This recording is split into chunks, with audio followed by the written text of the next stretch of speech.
Hello students, शुरू करते हैं आज हम क्लास 9 का tuition mathematics first chapter number system. हमने पिछली क्लास में पढ़ा है कि नंबर लाइन पे हम कैसे कि सेंटर में जीरो, और अगर हम इधर जाएंगे तो हमारे पॉजिटिव नंबर आते हैं, इधर जाते हैं तो नेगेटिव नंबर आते हैं, जैसे कि 1 2 3। तो ये नंबर लाइन तो हमने पिछली क्लास में पढ़ी है, तो नंबर लाइन के बारे में हम ज़्यादा नहीं करेंगे, आपको ऑलरेडी पता होगा नंबर लाइन के बारे में। ओके, अभी हम क्या करते हैं कि ये जैसे जीरो है, जीरो से आगे की तरफ बढ़ते हैं और जितने भी कंप्लीट नंबर्स हमें नज़र आ रहे हैं हम इन सबको इकट्ठा करते चले, इसके बाद 4 आएगा, इसके बाद 5 आएगा, और इन सब नंबर्स को हम एक बैग में डाल लेते हैं। हमने उन सभी नंबर को एक बैग में डाल लिया, यानी कि इसके अंदर हमारा कौन कौन से नंबर आए, 1 2 3 4 5 6, और चलते चले गए कोई भी नंबर 783, कुछ भी हो सकता है, जितने भी नंबर हैं सारे नंबर इसके अंदर आएंगे। तो हमने उस लाइन पे जितने भी नंबर आते गए हम उनको पिक करते गए और हमने कलेक्शन कर लिया। इस कलेक्शन को हम बोलते हैं नेचुरल नंबर। नेचुरल नंबर्स को n से डिनोट किया जाता है, इसका सिंबल होता है। अगर हम कहीं n लिख दें तो इसका मतलब क्या है कि वो नेचुरल नंबर को डिनोट कर रहा है, इसका मतलब है कि हम नेचुरल नंबर की बात कर रहे हैं। यानी 1 से लेके जितने भी नंबर होंगे 1 से आगे वो सभी नेचुरल नंबर्स हैं। फिर रिपीट कर देता हूं कि हमने जितने भी नंबर स्टार्ट किए 1 2 3 4, हम सब नंबर को पिक करते चले गए, यानी कि 1 2 3 4 5 6 7 8, और ये काउंटिंग अनलिमिटेड काउंटिंग है, अप टू इनफाइनाइट है। तो इन सब नंबर को जो हम इकट्ठा करेंगे तो उनको हम बोलते हैं नेचुरल नंबर्स। इस बैग का नाम हमने दे दिया नेचुरल नंबर। अब हम क्या करते हैं, हमने जीरो को छोड़ा हुआ है, अगर इसके अंदर हम जीरो और इंक्लूड कर दें, अगर हम नेचुरल नंबर, ये तो सारे नेचुरल नंबर थे, नेचुरल नंबर में हमने जीरो और ऐड कर दिया तो ये बन गए होल नंबर। इनको बोलते हैं होल नंबर, यानी कि होल नंबर होते हैं जीरो भी इंक्लूड हो जाएगा, 1 2 3 4 5 6, और ये चलता चला जाएगा जहां जितने भी नंबर हैं। तो अगर जीरो को इंक्लूड कर दिया जाता है नेचुरल नंबर में तो ये बन जाता है होल नंबर। इसका मतलब क्या हुआ कि होल नंबर जो होता है वो जीरो और सारे नेचुरल नंबर इनको मिला के बनता है। और हम क्या कह सकते हैं कि होल नंबर के अंदर नेचुरल नंबर आते हैं, होल नंबर के अंदर नेचुरल नंबर आते हैं। देखो इस बैग में हमने जीरो एडिशनल डाला है, उस बैग में पहले ही नेचुरल नंबर थे, तो जितने भी नेचुरल नंबर थे वो तो पहले इस बैग में थे, होल नंबर के बैग में नेचुरल नंबर तो होंगे ही होंगे।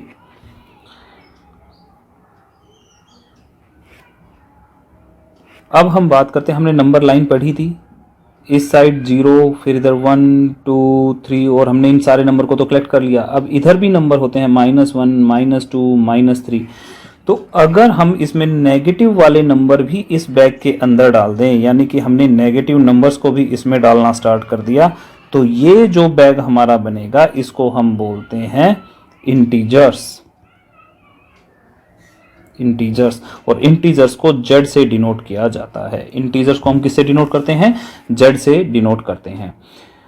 जीरो से ऊपर जो है ये हमारे सारे पॉजिटिव इंटीजर्स बोलते हैं। इनको पॉजिटिव लिखने का शॉर्ट तरीका यही है, नहीं तो पूरा तो आप ऐसे लिखोगे। इनको बोलते हैं पॉजिटिव इंटीजर्स, और जो इधर वाले हैं जीरो से इधर, इनको बोलते हैं नेगेटिव इंटीजर्स। इंटीजर्स के बारे में पता चल गया, नेचुरल नंबर के बारे में पता चल गया, होल नंबर के बारे में पता चल गया है। यानी कि जो हमारे इंटीजर्स होते हैं, इंटीजर्स में नेगेटिव जीरो है, इधर 1 2 3 4 ऐसे नंबर आते चले जाएंगे, और इधर -1 -2 -3, और इधर भी ढेर सारे नंबर आ जाएंगे। तो ये कलेक्शन जो होता है इसको हम बोलते हैं इंटीजर। अब देखो इसके अंदर जीरो भी इंक्लूड है और नेचुरल नंबर भी इंक्लूड। हम क्या कह सकते हैं कि होल नंबर में अगर हम -1 -2 नेगेटिव नंबर्स को ऐड कर दें तो वो इंटीजर बन जाते हैं, यानी कि होल नंबर भी इंटीजर के अंदर आते हैं। और होल नंबर के अंदर क्या था, जीरो और नेचुरल नंबर। तो इसका मतलब क्या हुआ, नेचुरल नंबर भी इंटीजर के अंदर ही आते हैं। ठीक है, नेचुरल नंबर आते हैं होल नंबर में, होल नंबर किस में आता है, इंटीजर्स में। अब हम बात करते हैं रैशनल नंबर की। इसको Q से डिनोट किया जाता है। रैशनल नंबर वो होते हैं जिनको हम P/Q की फॉर्म में लिख सकते हैं, जहां पे P और Q, इस चीज को ध्यान में देना, P और Q जो है वो इंटीजर है और Q जो है वो जीरो नहीं होना चाहिए। इसका कहने का मतलब क्या है कि 1/2 ये एक रैशनल नंबर है, क्योंकि ये भी एक इंटीजर है, 1 भी इंटीजर है और 2 भी इंटीजर है, तो ये एक रैशनल नंबर है। अगर हम कहें 1/√2 तो 1 एक इंटीजर है बट √2 एक इंटीजर नहीं है, तो ये एक रैशनल नंबर नहीं है। अब अगर मैं 5 लिखता हूं, क्या ये एक रैशनल नंबर है? यस, हम किसी भी नंबर के अपॉन में 1 करके लिख सकते हैं, तो ये एक रैशनल नंबर है। तो जितने भी होल नंबर हैं वो भी रैशनल नंबर हैं, जितने भी इंटीजर्स हैं वो भी रैशनल नंबर है। मान लो मैं -375 की बात करूं, अरे अपॉन 1 तो मैं कर ही सकता हूं, तो ये क्या हो गया? देखो -375, ये हमारी कंडीशन क्या है कि ये दोनों इंटीजर होने चाहिए। तो -375 ये भी इंटीजर है, और ये नीचे 1 है तो 1 भी इंटीजर है। और दूसरी कंडीशन क्या है कि नीचे वाला यानी कि डिनोमिनेटर यानी कि q जो है वो हमारा 0 नहीं होना चाहिए, वो 0 नहीं है, वो 1 है। तो ये भी हमारा एक रैशनल नंबर है। रैशनल नंबर क्लियर हो गया। रैशनल नंबर वो नंबर होते हैं जिनको हम P/Q की फॉर्म में लिख सकते हैं, और इस चीज पे ध्यान देना कि उसमें P और Q जो है वो इंटीजर होने चाहिए, और Q जो है वो 0 नहीं हो सकता। ध्यान रखना, Q मतलब डिनोमिनेटर, डिनोमिनेटर जो है वो 0 नहीं हो सकता। बाकी और P और Q हमारे क्या होने चाहिए? इंटीजर्स होने चाहिए। तो ये सभी होते हैं रैशनल नंबर्स। रैशनल नंबर जो होते हैं वो यूनिक रिप्रेजेंटेशन नहीं रखते हैं। कैसे कि जैसे कि 1/2 है, इसको हम क्या लिख सकते हैं? 2/4 भी लिख सकते हैं, क्योंकि 2 1 जा 2, 2 2 जा 4, क्या आया? 1/2 ही आया। इसमें 10 1 जा 10, 10 2 जा 20, तो ये भी 1/2 आया। 25 2 जा 50, तो ये भी 1/2 आया। यानी कि हम 1/2 को कितने भी रूप में रिप्रेजेंट कर सकते हैं, इसका कोई यूनिक रिप्रेजेंटेशन यानी कि एक रिप्रेजेंटेशन नहीं है, हम इसको अलग अलग तरीके से दिखा सकते हैं। लेकिन कंडीशन क्या है? जैसे 1/2 है तो मुझे ऊपर और नीचे दोनों में एक ही नंबर से मल्टीप्लाई करना पड़ेगा, तो वो नंबर खुद ही रहेगा। जैसे मान लो मैं ऊपर भी 6 से नीचे भी 6 से, तो हमारे पास आ गया 6/12। अगर मैं डिवाइड करूंगा तो 6 2 जा 12, 1/2 ही रहा। तो कभी भी फॉर्म डिस्टर्ब नहीं होगी अगर हम डिनोमिनेटर और न्यूमरेटर को सेम नंबर से मल्टीप्लाई करते हैं, और इसकी कोई यूनिक रिप्रेजेंटेशन नहीं है, आप इसको किसी भी तरह से कन्वर्ट कर सकते हैं। इनको बोलते हैं इक्विवेलेंट रैशनल नंबर्स, इनको बोलते हैं इक्विवेलेंट रैशनल नंबर्स। और जो P/Q में लिखा जाता है इनको हम बोलते हैं फ्रैक्शन।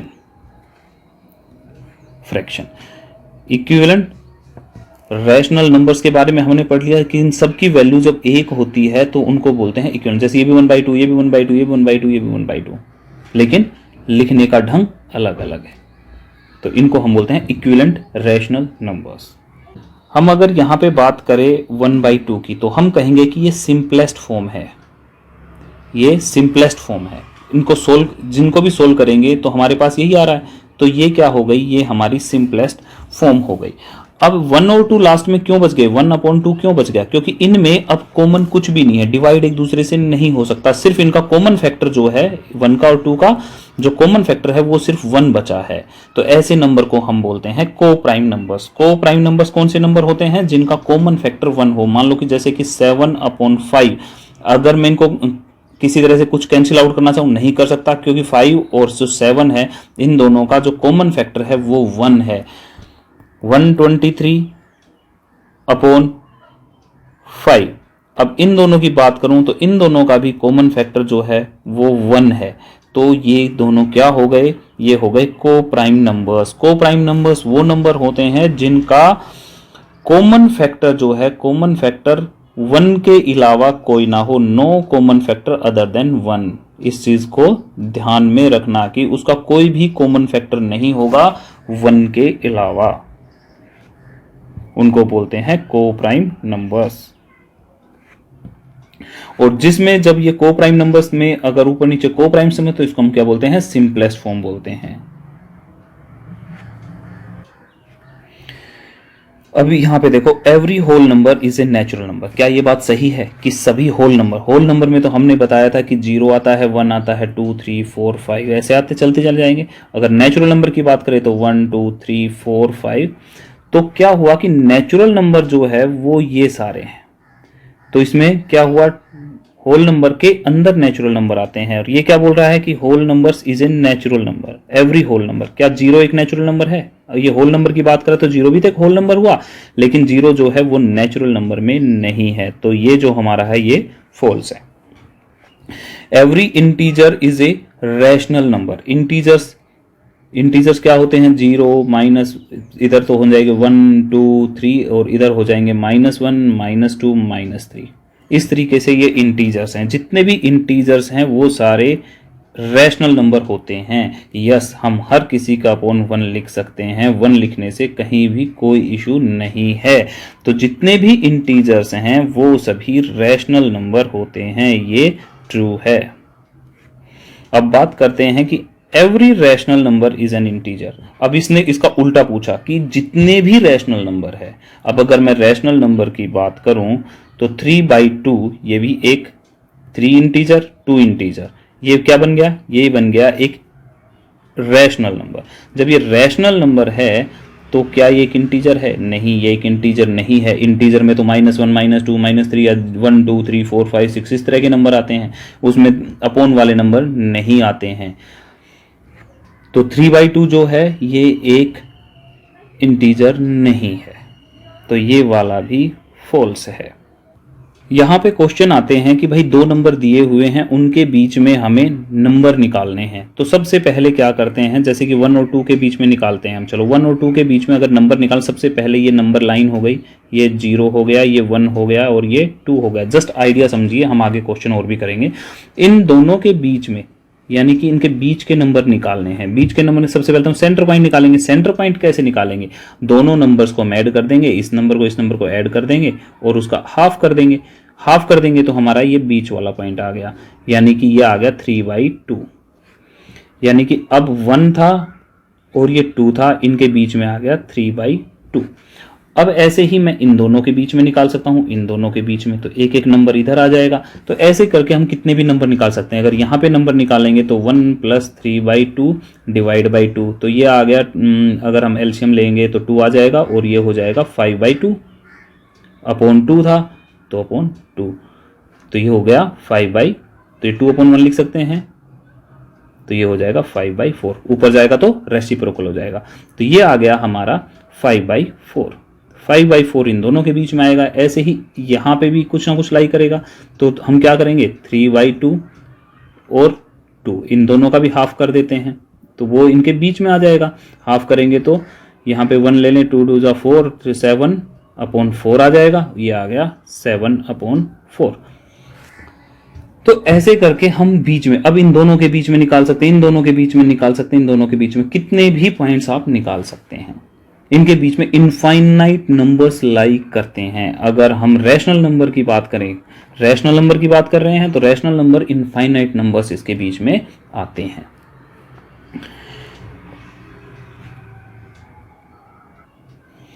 इसका बीच के नंबर निकालने का एक तरीका और भी है। हमने क्या किया, जैसे हमें 5 नंबर्स निकालने हैं, तो हमने 5 में 1 ऐड कर दिया 6। अब मैंने क्या किया, इस 1 को मैं 1/1 लिख सकता हूं।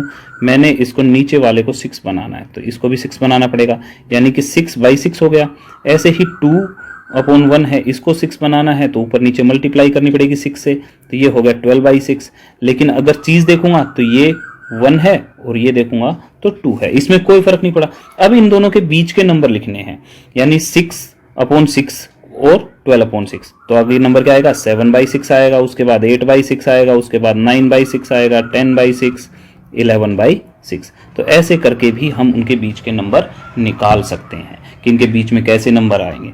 अच्छा, ये इनफाइनाइट नंबर्स हैं, कोई जरूरी नहीं कि आपका नंबर किसी दूसरे ने जो निकाला, मान लो मैं इसको 6 की बजाय मैं 8 से मल्टीप्लाई करता, मैं ऊपर भी 8 से करता, नीचे भी 8 से करता, इधर भी मैं 2 में भी ऊपर 8 से करता, नीचे 1 में भी 8 से करता, तो ये हो गए 8/8 और ये हो गया मेरा 16/8। तो वो उस बंदा जो दूसरा नंबर लिख रहा होगा उसका क्या होगा, 9/8, फिर 10/8, फिर 11/8, 12/8, 13/8। तो सबके अलग अलग नंबर आ सकते हैं, ऐसी कोई बात नहीं है। तो वो आपके डिनोमिनेटर लेने के ऊपर है कि आपने डिनोमिनेटर क्या लिया है, और कुछ भी नंबर हो सकता है। इनके बीच में ये नंबर इनफाइनाइट नंबर्स होते हैं, तो हर आदमी का अलग अलग हो सकता है। तो ये सोचने वाली बात है, मेरे तो आंसर मैच नहीं कर रहा, अरे आंसर नहीं मैच कर रहा, आपको समझनी है चीजें। समझने का मतलब क्या है कि अब हमें इनके बीच का निकालना है, तो वो नंबर्स उनके बीच में होना चाहिए। जस्ट हमारा मोटिव है उनके बीच में होना। अब ये जरूरी कि आपको आंसर को मिलना चाहिए।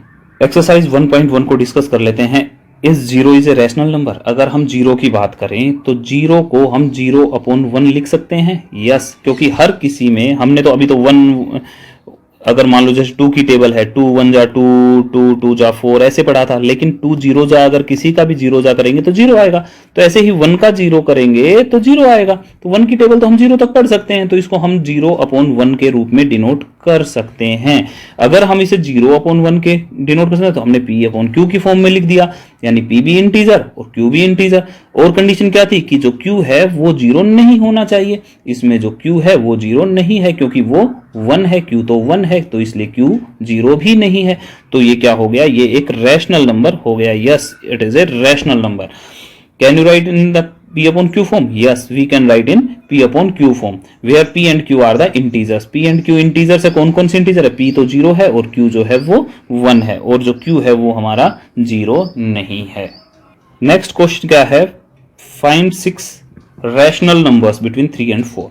एक तो सिंपल सा फंडा था, हमें 6 नंबर निकालने हैं। हम एक काम करेंगे, 3 और 4 के बीच में हम इसके नीचे भी 8 लिख देते हैं, तो ऊपर भी हमें 8 से मल्टीप्लाई करना पड़ेगा। हम 3/1 लिख सकते थे, ऊपर और नीचे हमने क्या किया, 8 से मल्टीप्लाई कर दिया। एक तो सिंपल सा तरीका ये हो गया।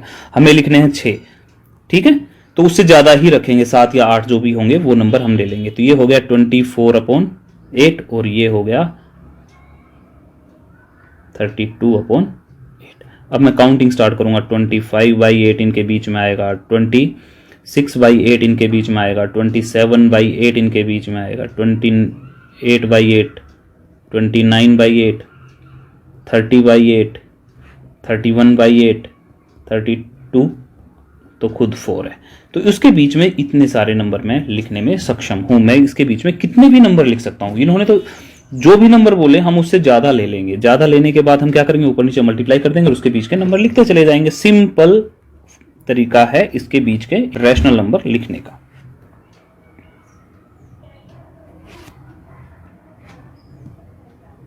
इस क्वेश्चन में क्या करें, ये तो 3/5 और 4/5। अरे कोई फर्क नहीं पड़ता, हमें क्या लिखना है, 5 रैशनल नंबर लिखने हैं। एक काम करते हैं, हम 3/5 को ऊपर नीचे 6 से मल्टीप्लाई कर लेते हैं और 4/5 को भी ऊपर नीचे 6 से मल्टीप्लाई, अरे 7 से कर लो, 8 से कर लो, आप किसी से भी कर लो।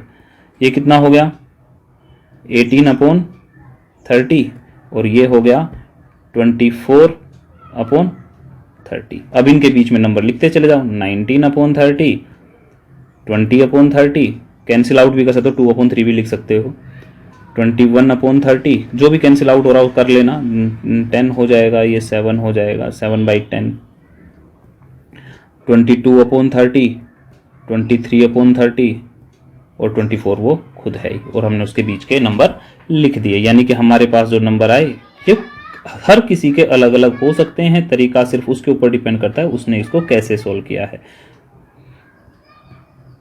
हमारे नंबर आए ये।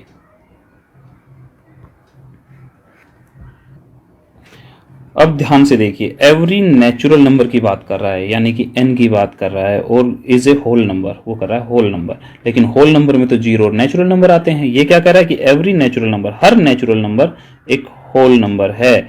तो क्या ऐसा है? हाँ, हर नेचुरल नंबर एक होल नंबर है। तो ये स्टेटमेंट ट्रू है कि जितने भी नेचुरल नंबर है वो होल नंबर है, क्योंकि वो उसके अंदर आते हैं। Every integer is a whole number, हर इंटीजर। अगर मैं बात करूं कि इसके अंदर तो 0 नेचुरल नंबर आते हैं होल नंबर में, तो इसमें तो सिर्फ पॉजिटिव वाले आए, 1 2 3 4 और 0, ये सभी नंबर आए। नेगेटिव वाले तो इसके अंदर नहीं आए, लेकिन इंटीजर में तो नेगेटिव भी होते हैं। तो एवरी इंटीजर जो है, यानी -2 -3 क्या होल नंबर है? नहीं है, तो ये हमारा फॉल्स है। Every rational number is a whole number, every rational number is a whole number. क्या ऐसा है? रैशनल नंबर कौन कौन से होते हैं? रैशनल नंबर कोई भी, जैसे 2/3 क्या एक होल नंबर है? नहीं है। 1/2 क्या एक होल नंबर है? नहीं है। तो ये भी फॉल्स है। अभी तक हमने पढ़ा रैशनल नंबर, अब हम पढ़ेंगे इरेशनल नंबर्स। इरेशनल नंबर्स वो नंबर होते हैं जिनको हम P/Q की फॉर्म में नहीं लिख सकते। P/Q की कंडीशन क्या है? P/Q फॉर्म में लिखने की कंडीशन क्या है कि P और Q जो है वो इंटीजर होने चाहिए और Q 0 नहीं होना चाहिए। अगर ऐसी कंडीशन फुलफिल करते हैं तो रैशनल नंबर होते हैं। अगर ये कंडीशन फुलफिल नहीं होती है तो वो इरेशनल नंबर होते हैं।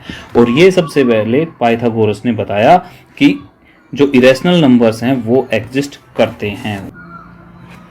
जो √2 की वैल्यू होती है वो होती है 1.4142 2 1 और ऐसे चलती चली जाएगी, तो हम इसको P अपॉन Q की फॉर्म में नहीं लिख सकते। तो हम क्या कहेंगे कि ये एक इरेशनल नंबर है।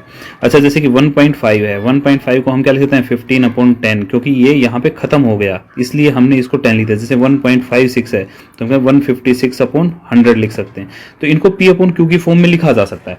पर ये जो नंबर है जो इनफाइनाइट चलते चले जाएंगे, इनको हम P अपॉन Q की फॉर्म में नहीं लिख सकते। ये टर्मिनेट हो ही नहीं रहा, खत्म हो ही नहीं रहा और नंबर भी चेंज हो रहे हैं, इस चीज पे ध्यान देना, ठीक है। तो हम क्या कहेंगे कि ये एक इरेशनल नंबर है। ऐसे ही √3 की वैल्यू, √5 की वैल्यू, √7 की वैल्यू, उनकी जो वैल्यूज हैं उनको हम P अपॉन Q की फॉर्म में नहीं लिख सकते। पाई क्या होता है, ये होता है 3.1415926 और ऐसे करके चलता चला जाएगा। इसको भी हम P अपॉन Q की फॉर्म में नहीं लिख सकते। Euler number 2.71828 and so on चलता चला जाएगा, इसको भी हम P अपॉन Q की फॉर्म में नहीं लिख सकते। ये सभी इरेशनल नंबर्स के एग्जाम्पल है। अभी अगर हम देखें, एक होता है गोल्डन रेशो, इसकी वैल्यू होती है 1.6180333988 और ये चलता चला जाएगा, तो इसको भी हम नहीं रिप्रेजेंट कर सकते। अब आगे आने वाली क्लास में हम पढ़ेंगे एग्जैक्टली हम इसमें से किस तरह के टर्मिनेटिंग, नॉन टर्मिनेटिंग और इनके बारे में पढ़ेंगे, तो और ज़्यादा इसके बारे में जानेंगे। अगले वीडियोस में आपको वो मिलेगा। लेकिन अभी के लिए आप इतना समझिए कि इनको P अपॉन Q की फॉर्म में जिनको नहीं लिखा जा सकता उनको हम इरेशनल नंबर बोलते हैं।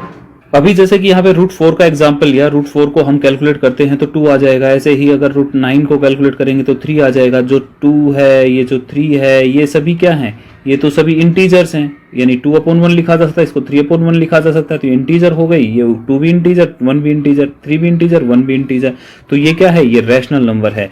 यानी कि जैसे कि √4, √9, √16, √25 एंड सो ऑन ऐसे चलते चले जाएंगे। ये जैसे 4 का है, ये 5 का है, आगे √36 ये 6 का है।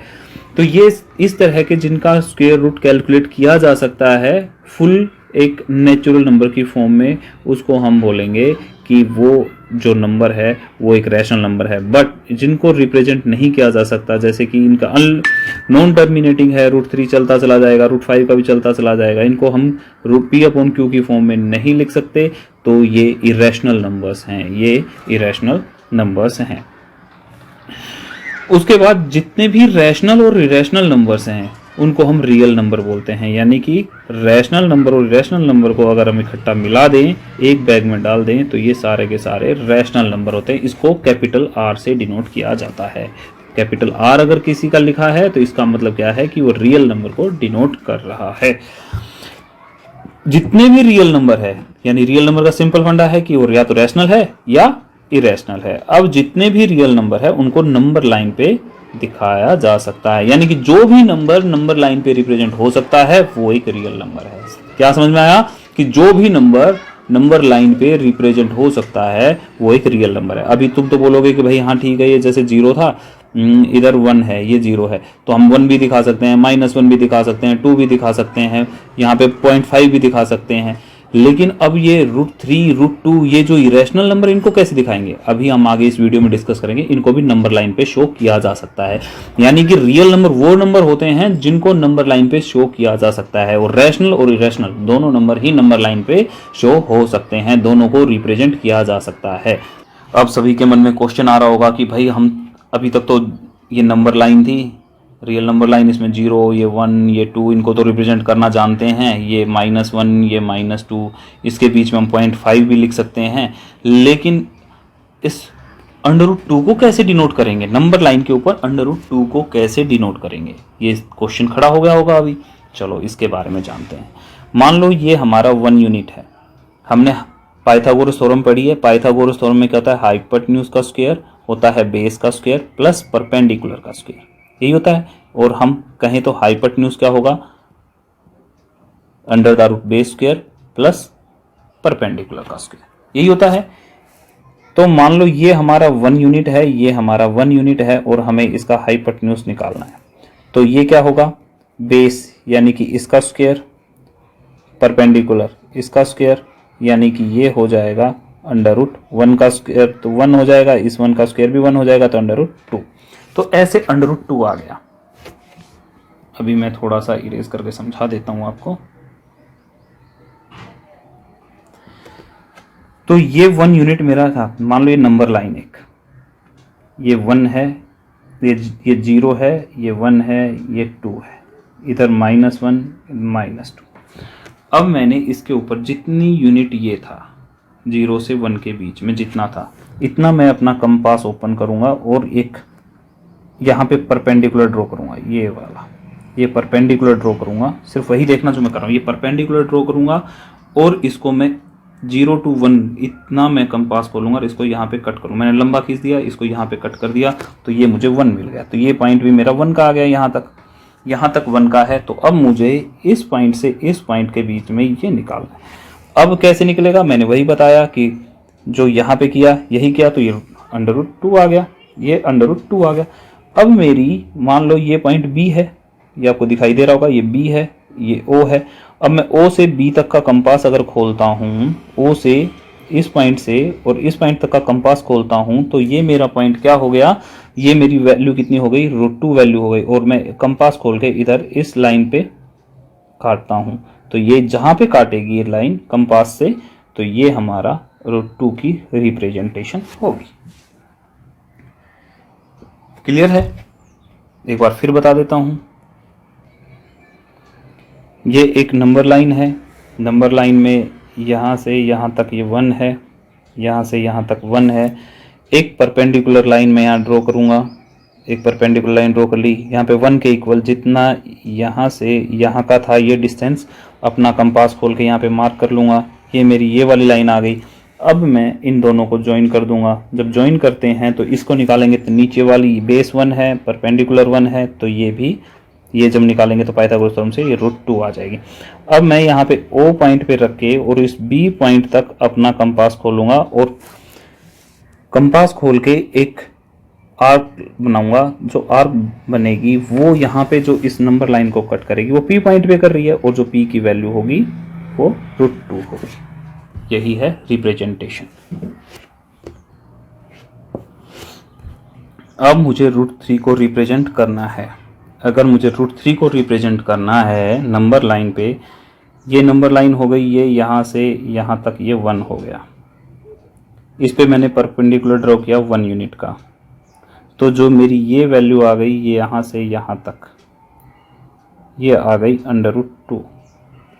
अब √2 हमारे पास, देखो हमें √3 की वैल्यू निकालनी है रूट नंबर लाइन पे, तो √3 का भी हम डिवाइड, मतलब इसके 2 टुकड़े कर लेते हैं। इसके टुकड़े पॉसिबल क्या क्या हैं, हम 2 + 1 लिख सकते हैं। 2 + 1 तो लिख दिया। अब इसका मतलब क्या है कि ये √2 का स्क्वायर हो गया और ये 1 का स्क्वायर हो गया। √2 का स्क्वायर करेंगे तो 2 आएगा, 1 का स्क्वायर करेंगे तो 1 आएगा। तो यानी सिंपलेस्ट चीज़ है कि हमें उसमें √2 भी चाहिए और 1 चाहिए। फिर हमने इसके ऊपर एक परपेंडिकुलर ड्रॉ कर दिया 1 यूनिट का, फिर हमने √2 के ऊपर एक परपेंडिकुलर ड्रॉ किया यहाँ तक, और ये हो गया 1 यूनिट का। अब जब ये 1 हो गया तो यहाँ पे अगर हम पाइथागोरस थ्योरम से ये वाला निकालेंगे, ये क्या हो गया, ये हाइपोटेन्यूज हो गया। तो बेस का स्क्वायर यानी कि √2 का स्क्वायर और परपेंडिकुलर का स्क्वायर यानी कि 1 का स्क्वायर। √2 का स्क्वायर 2 होता है, 1 का स्क्वायर 1 होता है, तो आ गया ना √3। तो ऐसे करके ये हमारी जो यहाँ से D पॉइंट तक, O से D पॉइंट तक हम कंपास खोलेंगे और अपनी आर्क बनाएंगे, और ये जो हमारी Q पे जो कट करेगा, ये हमारी जो वैल्यू आई ये आ गई √3। एक तरीका और है, जस्ट सेम तरीका नहीं कह सकते, सेम चीज है, आप उसको वैसे भी सोल्व कर सकते हैं।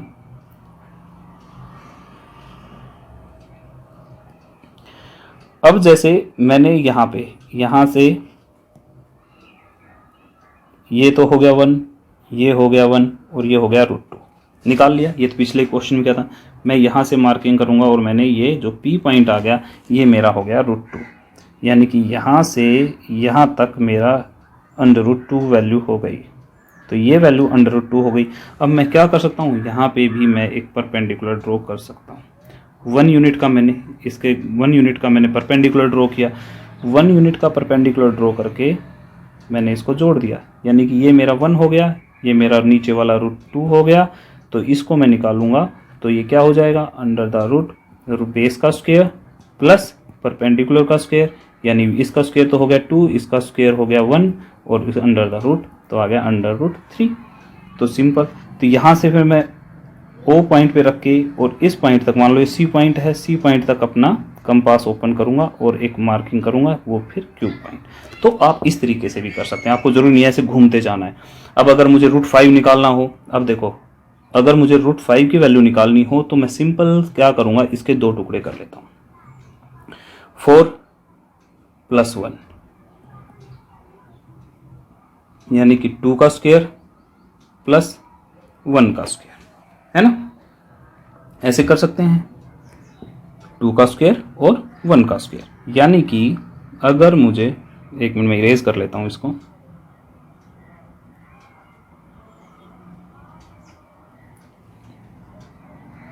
अब मुझे यहां पे रूट 5 निकालना है। रूट 5 होता है, और भी टुकड़े हो सकते हैं, कौन से, 3 और 2। इसको हम कैसे कर सकते हैं, अंडर रूट 3 का स्क्वायर प्लस अंडर रूट 2 का स्क्वायर और उसका अंडर द रूट, है ना। तो ऐसे भी लिख सकते हैं इसको, लेकिन ये सिंपलेस्ट है। हमें 2 भी पता है, हमने यहाँ पे ये 0 है, ये 1 है और ये 2 है। तो यहाँ से यहाँ तक ये हो गया 2, ये हो गया 2।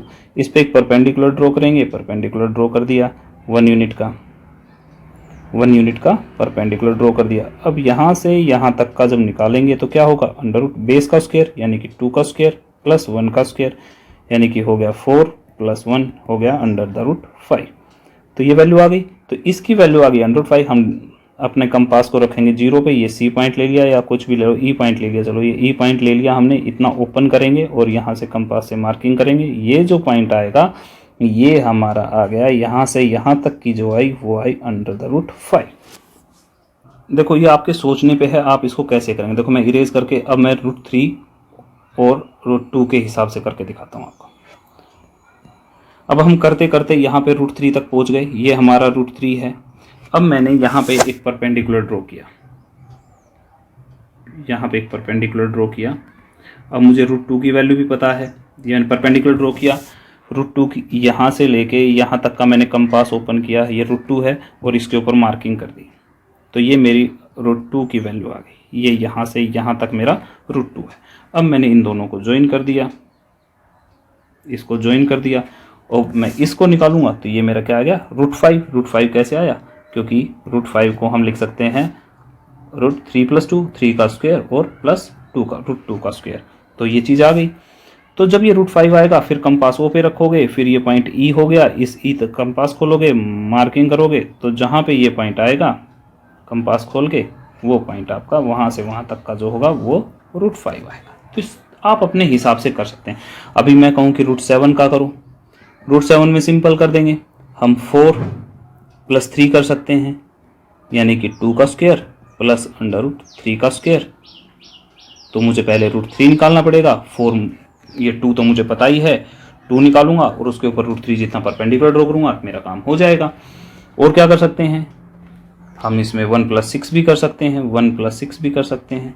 1 + 6 में क्या होगा, जो आपको सही लगे आप वैसे करते हैं। रूट 6 मुझे रूट 6 निकालना पड़ेगा, रूट 6 के लिए मुझे फिर वही पहले 5 का निकालूंगा फिर रूट 6 का निकालूंगा, ऐसे करके करना पड़ेगा इसका स्क्वायर, तो वो लंबा हो जाएगा। तो आप जितना शॉर्ट रखेंगे अपने क्वेश्चन को, जो क्योंकि रूट 2 रूट 3 आप इजीली निकाल सकते हैं, तो आप उसको इजीली कर पाएंगे। 7 को रूट 7 को मैं 5 + 2 के में भी वो बांट सकता हूँ, तो रूट 5 का स्क्वायर प्लस रूट 2 का स्क्वायर और इस पूरे का स्क्वायर रूट, ऐसे भी कर सकता हूँ। आप अपने हिसाब से इसकी प्रैक्टिस कीजिए। अगर कोई इश्यूज आते हैं तो आप मेरे साथ शेयर कर सकते हैं।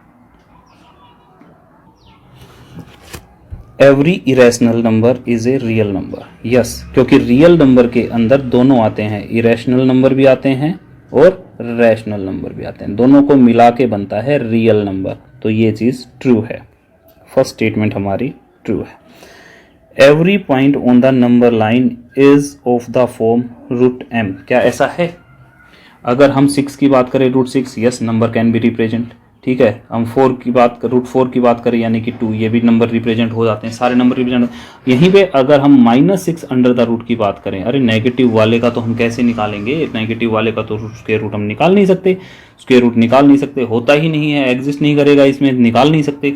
तो हम क्या कह सकते हैं कि हम नंबर लाइन पे इसको डिनोट नहीं कर सकते, क्योंकि इनको आप आगे वाली क्लास में पढ़ोगे। जो नेगेटिव में रूट होता है इनको हम बोलते हैं इमेजनरी नंबर्स बोलते हैं इनको, जो कॉम्प्लेक्स नंबर पढ़ोगे उसमें आएगा। तो अभी इस चीज़ को हम छोड़ते हैं यहीं पे, सिर्फ इतना जानो कि नेगेटिव वाले जो होते हैं वो रियल नंबर नहीं होते। नेगेटिव में अगर नंबर है और उसका वो है उसके रूट है तो ये एक इसका स्क्वायर रूट नहीं निकल सकता, और इस चीज़ को हम नंबर लाइन पे रिप्रेजेंट नहीं कर सकते, ठीक है।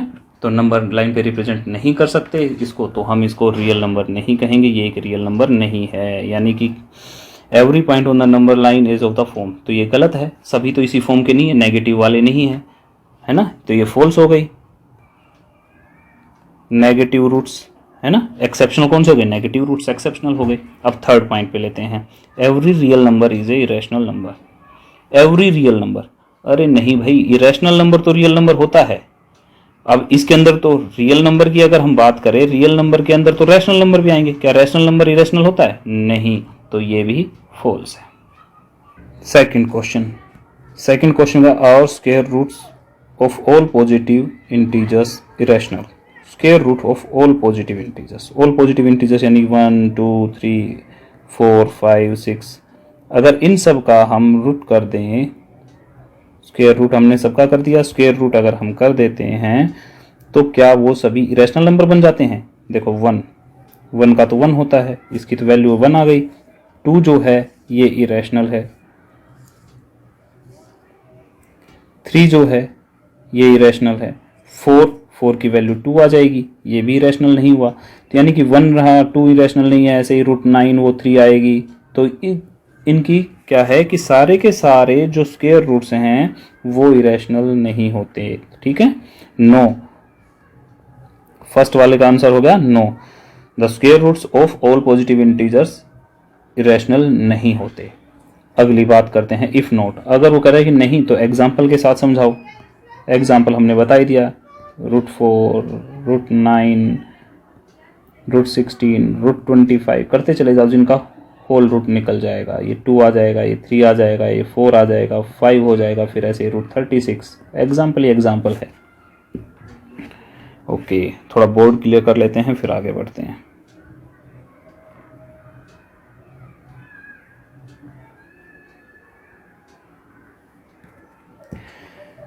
Show √5 can be represented on the number line. हमें नंबर लाइन पे √5 को मैंने अभी एग्जाम्पल के साथ आपको समझाया था, आप इसकी प्रैक्टिस करो।